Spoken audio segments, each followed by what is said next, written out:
Hey lovers, Anthea here. So in this video I want to talk to you about the many different platforms and layers of your healing. So been talking to a lot of people this week about inner child work, and a lot of people have said to me, I've done inner child work, and where I see that there are many, many layers and platforms to your healing.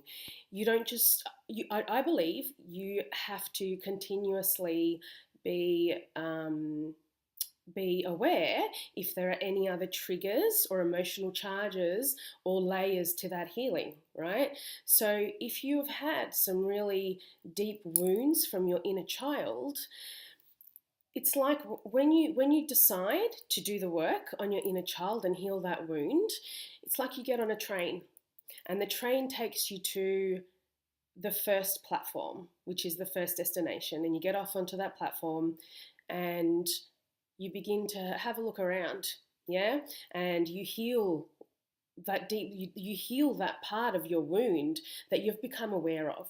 So the really wonderful thing about healing is that your higher self will only ever show you what you can deal with in that time. So you'll only ever become aware of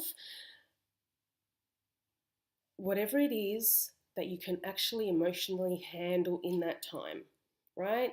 And then when you've healed that and you've had a bit of time to explore that platform and get really familiar with being this this new version of you that's healed that part of that wound, you will be shown a new part of that wound to work on, right? So then you get back on the train and you travel to the next destination, right? And you get off on that platform and you begin to explore what this new trigger is, like what is this new emotional charge about? And you begin to explore that and you begin to heal that, right?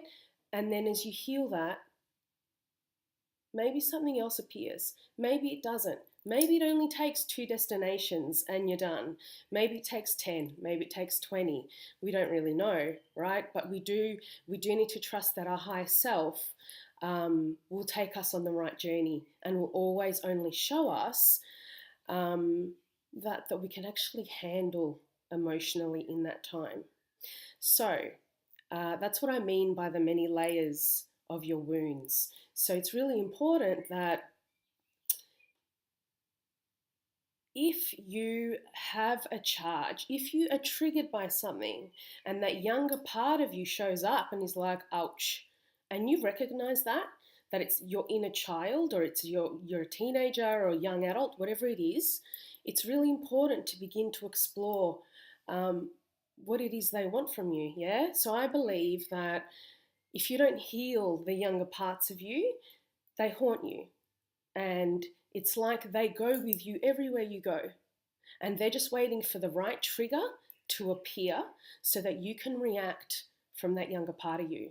Because they are haunting you because they are wounded still. They need to be healed, right? And the only person that can heal them is you. You're not going to get that healing from the person who wounded you.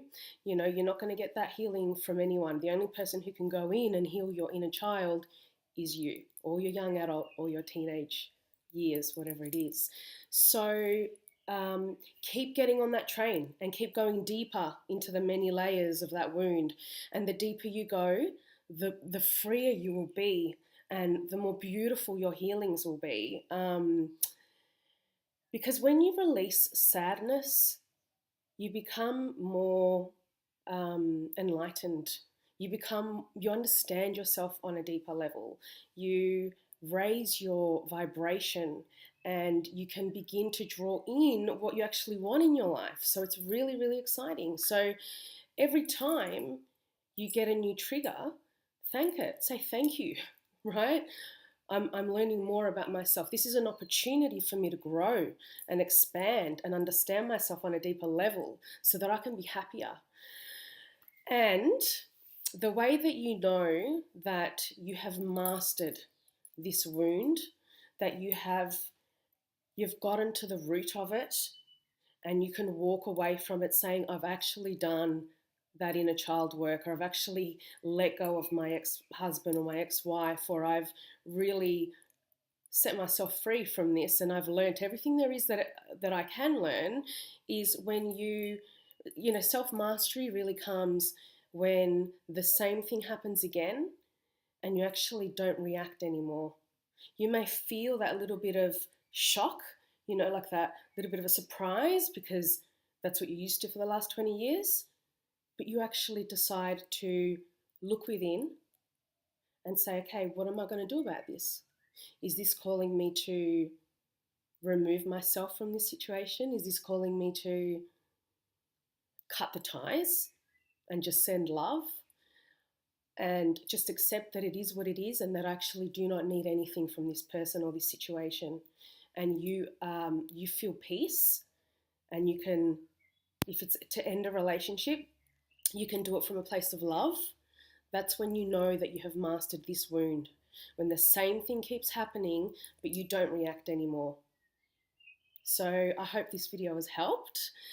Sending everyone lots of love, and I will see you guys next time.